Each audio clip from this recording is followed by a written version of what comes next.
Assalamualaikum warahmatullahi wabarakatuh. Alhamdulillah wa syukrillah ala nikmatillah wassalatu wassalamu ala sayyidina Muhammad ibn Abdillah. A'udzu billahi minasy syaithanir rajim.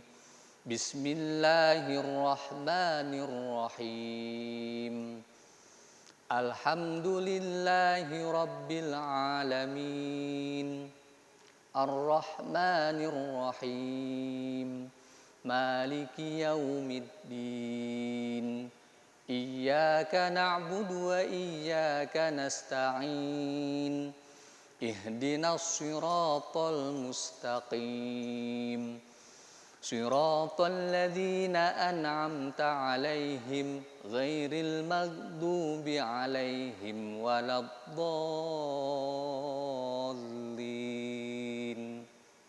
Amin. Allahumma arhamna bil Quran.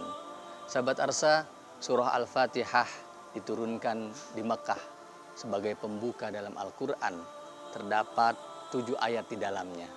Dari 7 ayat banyak keutamaan yang terkandung dalam surah Al-Fatihah. Yang pertama, Al-Fatihah Ummul Quran dan Ummul Kitab.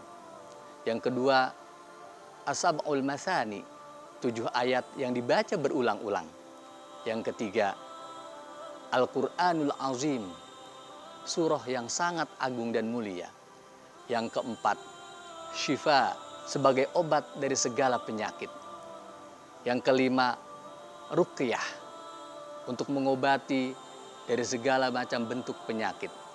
Yang keenam, surah Al-Fatihah adalah satu cahaya dari 2 cahaya yang Allah berikan kepada Nabi Muhammad yang tidak diberikan kepada Nabi pendahulu. Yang ketujuh, surah Al-Fatihah adalah sebagai rukun dalam ibadah sholat.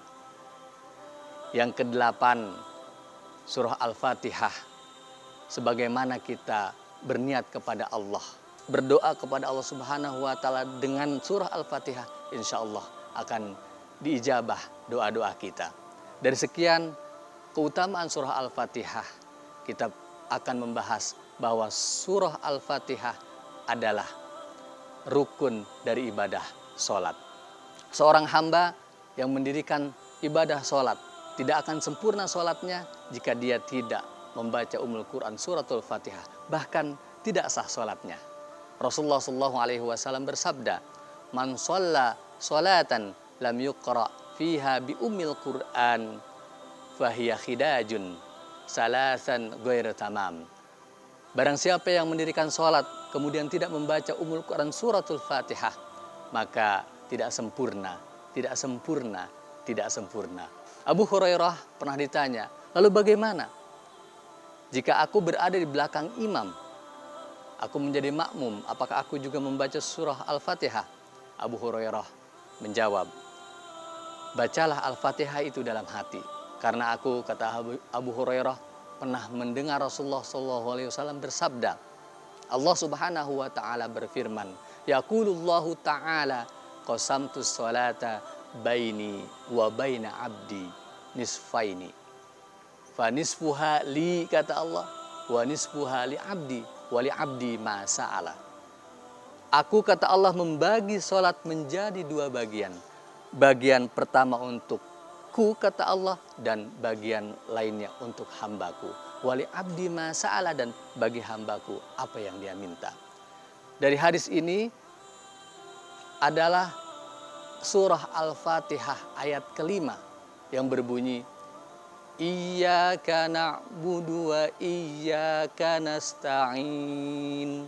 Kata Allah, hada baini wa baina abdi. Ketika seorang hamba melaksanakan sholat dan melafalkan Iyyaka na'budu wa iyyaka nasta'in, ini adalah bagianku, kata Allah, dan bagian hambaku. Dan bagi hambaku adalah apa yang dia minta. Mana bagian Allah? Bagian Allah adalah Iyyaka na'budu. Hanya kepada Engkau lah, ya Allah, aku menyembah, beribadah. Ini adalah kewajiban kita sebagai hamba dan upaya penunaian hak-hak Allah. Bukankah hak Allah adalah untuk disembah? Wa ma khalaqtul jinna wal insa illa liya'budun. Lalu apa kemudian yang menjadi bagian hamba? Wa iyyaka nasta'in. Ini bagian untuk hambaku. Wali abdi masa'ala, maka bagi hambaku apa yang dia minta. Allah Subhanahu wa ta'ala mengabulkan setiap doa yang kita panjatkan. Allah mengijabah setiap pinta yang kita panjatkan. Karenanya jangan pernah berputus asa atas rahmat Allah Subhanahu wa ta'ala. Ud'uni astajib lakum, kata Allah. Berdoalah kepadaku, niscaya aku akan mengampuni atau mengabulkan doa-doamu. Sahabat asa yang dirahmati Allah Subhanahu wa ta'ala, mudah-mudahan kita bisa mengambil hikmah dari keutamaan surah Al-Fatihah. Mudah-mudahan Allah mengabulkan segala macam doa kita yang kita panjatkan kepada Allah Subhanahu wa ta'ala. Beribadahlah kepada Allah dan memohonlah hanya kepada Allah Subhanahu wa ta'ala.